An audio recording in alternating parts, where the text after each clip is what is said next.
Welcome to this video. Today we'll guide you through on how to launch Steam games without updating. So to do this, first we open up Steam.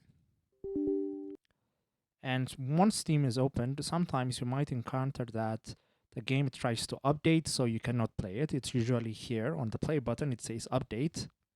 So when that happens, what we should do is try to play the game without updating. So I'm going to show you how you're going to do that. To do that, the first thing we do is go to the top left corner and click on the Steam icon. Once you've clicked on the Steam icon, you'll see a list of options. One of the options is the one that says go offline. Click on that.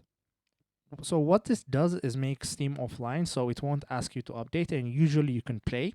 Sometimes the button may still say update, so when that happens, just close the Steam client and open it again. And most probably, if you're still on offline mode, it will say play. So this is how we launch games without updating on Steam. If this was helpful, please consider subscribing and leaving us a like. It really helps us out. See you next time.